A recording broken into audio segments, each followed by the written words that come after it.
Joining me now is Sky News contributor Louise Roberts and the Daily Express royal reporter Pandora Forsyth from her holiday in Spain. Thank you, Pandora, for taking the time to still join the show. Is this an own goal by PETA? Yeah, well, thank you so much for having me. As usual, guys, it would not be missed, of course. I'm from a very sunny Spain right now, and it is in the middle of a heat wave. But I digress. Let's talk about the royal family, which is what we're here to talk about. This is a story which unfortunately just goes to show that the royal family can't do anything without someone saying or criticising what they do.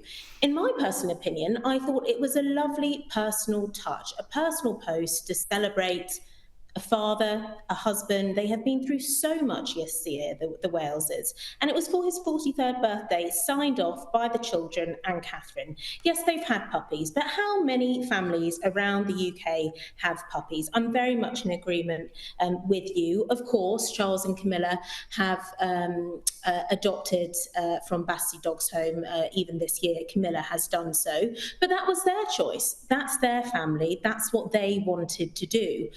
We also know, if we're going to speak about puppies, that a few years ago, quite a few years ago now actually, Catherine's brother James actually gave William and Catherine a puppy from his litter. So it's not like they've done wrong in the past. And if those puppies were to be born into any household and make sure that they're being kept and cared for very well, then of course we all know how much they love animals, and that is exactly what's going to happen as they're being reared there and being taken care of in the best possible way.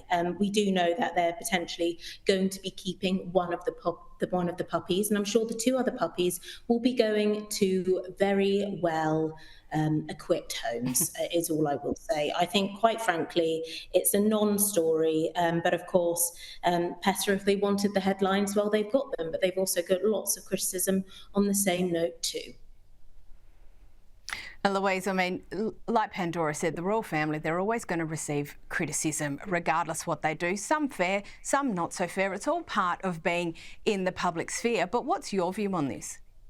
Well, I agree with you both entirely. I mean, this is PETA trying to launch class warfare on the royal family and failing miserably, to the point that their charity status is now under question, which will be, you know, diabolical for them, because they get a lot of money to launch these campaigns, which are becoming increasingly more sort of virulent and off topic of what the average person in Britain, and certainly even globally, considers to be animal cruelty or abuse. I mean, it's not as though William and Catherine are running a puppy farm. They've got a simple, wholesome situation which families the world over, including yours and mine too, and probably yours as well too, Pandora, where you have puppies growing up as a child, and it's a beautiful moment. It teaches you responsibility and love and caring and everything else. So for them to go after William on this is just appalling, and they've been rightly called out for it.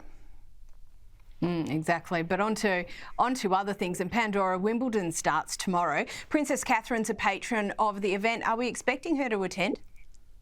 Yeah, look, if we look at previous years, ladies, I can very much imagine that Catherine will be there. Of course, nothing has been officially confirmed yet, but that is my informed guess, is what I would say about that. Of course, this will be one of her few public appearances this year.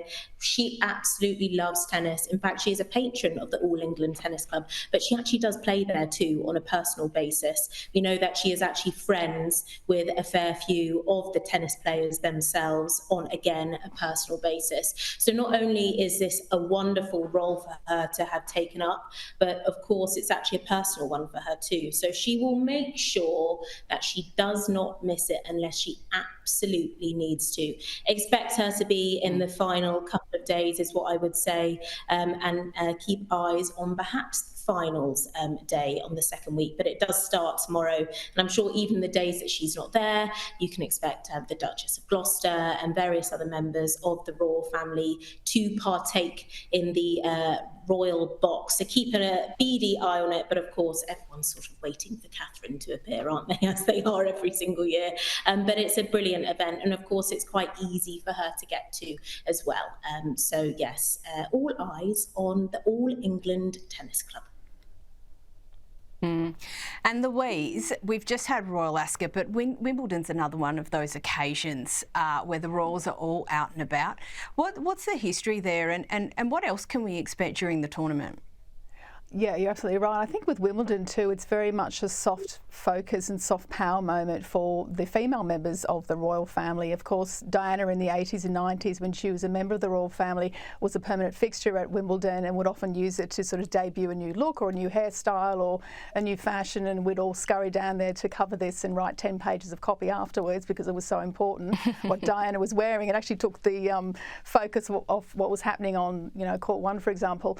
And of course, the Queen too, on occasion, did go to Wimbledon, but she wasn't a massive tennis fan. So I think there was only about 4 or 5 visits in her lifetime, despite being president of the LTA for a long time as well. We have the Duchess of Gloucester, the lovely Brigitte from Denmark, who is now the current sort of royal face of Wimbledon, apart from Catherine herself, and they share a lot of similarities in that sort of serene, outlook on life, and very sort of dignified, and also a genuine love of tennis. Of course, Catherine, as we've discussed, is a tennis fan and played in high school, I believe, and also at university. So it's a very genuine connection there, and I really hope we see her there tomorrow. Yeah, I hope we see her there too. And Pandora, onto the Sussexes. And Harry's made some interesting comments this week that in 2018, Meghan was the most trolled person in the world. Here's a grab. The digital world was so important to us is because my wife in 2018 was the most trolled person in the world. So there was a lived experience in that. Look, I don't think it's fair, Pandora, that anyone is trolled, so to speak. But when, like we said earlier in relation to the Wowsers, when you're in the public sphere, there's going to be criticism. The World Privacy Tour didn't quite turn out the way that we thought that it would. But so why is he bringing this up now? Yeah, so this was the Nexus conference. Now, if you think back to a couple of years ago, if Harry was appearing in New York, it would be sort of like front page headlines, but he does so many of these conferences and appearances now, it sort of seeps into the back because, of course, this is now becoming a regular thing for him because they have to be financially independent. Of course, I'm not privy to how much he got paid to speak, if he got paid to speak at all in New York, but that just goes to show sort of like the prevalence of them really now taking part of headlines. And of course, as you said, privacy is so important to them. He is trying his best he can to link back to actually quite a noble cause, which is children who have unfortunately and very tragically committed suicide. And part of the reasons as to why they have committed suicide is online trolling and social media. So that is what he is trying to link back to, which of course is an extremely important cause. But we know Meghan got trolled. We are not saying Meghan got trolled and that is good. We are saying Meghan got trolled and that is bad and it should never have happened. But this was in 2018. And if he keeps on linking back to this, then I think it sort of takes away from the really important matter at hand and the important topic, which is those children, the families now having to deal with the loss of their child from social media. Absolutely. And now the headline actually is Meghan, not that. So I think he really needs to think about how he is communicating that message across and how he is standing up for those families and really ensuring that that cause hits the headlines, not Meghan being trolled, which we have heard about many, many times before. A very fair observation. And Louise, still with Meghan and onto her releasing more products under her As Ever label, there's been a few observations about her allegedly white labelling products, apparently some of them with a hefty markup. What's the story here? Well, yes, and she's been dubbed Meghan Markup because the products are hibiscus tea and a lemon herbal tea, apparently 12 tea bags for $12 US, which works out at about $18 Australian, I think. Sold out immediately. There was some honey on there as well, orange blossom honey, $42 Australian, also sold out immediately. And some internet sleuths, probably not the biggest fans of Meghan, sort of did a bit of a deep dive into her website and found out that the company that she bought the tea from was actually called the Republic of Tea. They had their own website, and the same product, they allege, was being sold for a third of the price on their actual website. So Meghan had sort of jacked up the price by, 3 times in order to justify it being on the As Ever website. Again, this is all the allegations that have been put to her, hence the name Meghan Markup. But what we've discovered is that the name of that tea company is being quietly taken off the website, and her team have said, well, yes, we did buy the tea from them, but it was a different blend, so kind of trying to justify the price on that. So in a cost of living crisis, if you've got that sort of money to spend on 12 tea bags, then amazing, really. Yeah, absolutely. Good luck to you. But, and it's amazing the work that those online sleuths will do, whether it's fashion or whether it's tea bags, they dig an awful lot on the royal family and those associated with them. It's absolutely fascinating to watch. Louise Roberts, Pandora Forsyth, thank you so much for joining us.